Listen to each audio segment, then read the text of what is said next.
هالناقص جاي تمرجل على المسكين عزيز. تطلع 60 ناقص، انا عليك بتمرجل مو على المساكين. هون نحن ما في عنا مرجله، بدك تتمرجل روح تمرجل ببيتك. هو غلط بحقي يا عمي ابو حاتم. وانت هلا غلطت بحقه وغلطت بحق الحاره كلها. شو هي تتمرجل عليه ولك؟ ها؟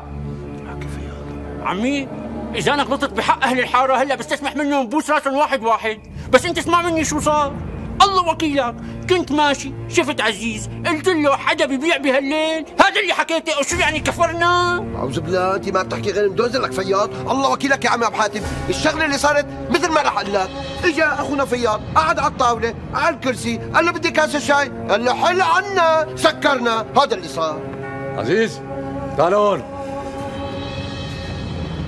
خبرني عمي ابو حاتم. اللي لشوف بس هيك حكى معك فياض؟ ايه يا عمي ابو حاتم، بس هيك حكى. مسألة يعني بمسخرة. والعزيز انا شو في بيني وبينك؟ والله مو مسخره، شو في بيني وبينك احكي. شوفي هسه لك هسه شوف هسه العم ضربك انت وياه. شوفي يا حاتم ما في شيء ما في شيء. عزيز وفياض عم ياخذوا بياخذوا مع بعضهم بالحكي، هي كلها ما في شيء. يلا يلا يا رجال، يلا كل واحد على شغله. يلا على شغله. يلا يلا شستم. حاضر سيدي. هاتوا وراي يا ابني. مسكين يا فياض اكلها.